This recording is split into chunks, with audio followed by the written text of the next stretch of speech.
pas de déclaration de guerre, mais une mise en garde adressée par le chef du Hezbollah à Israël.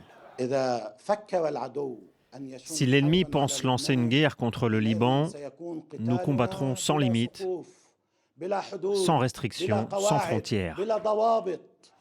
Quiconque envisage d'entrer en guerre contre nous le regrettera.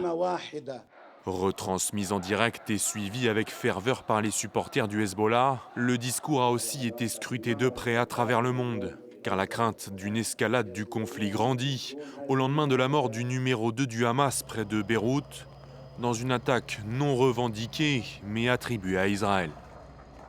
Le crime de mardi est un crime majeur et dangereux qui ne peut être toléré. Il n'y a pas grand-chose à dire à ce sujet. Comme nous l'avons dit dans la déclaration du Hezbollah mardi, ce crime dangereux ne restera pas sans réponse ni impunité. Mercredi soir, 4 membres du Hezbollah ont été tués dans une frappe israélienne au sud du Liban, selon l'agence britannique Reuters. Au total, 9 membres du groupe sont morts depuis le début du conflit, conséquence des échanges de tirs quasi quotidiens entre Israël et le Hezbollah. Mais jusqu'ici, Beyrouth avait été épargnée. Un nouveau cap est donc franchi. Comme l'armée israélienne s'avère incapable d'atteindre ses objectifs à Gaza, incapable d'éradiquer le Hamas, certaines factions au sein du gouvernement israélien pourraient être tentées d'ouvrir un autre front.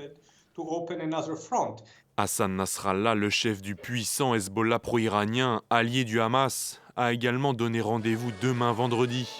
Une nouvelle allocution est prévue, où il devrait s'exprimer plus en détail sur le conflit.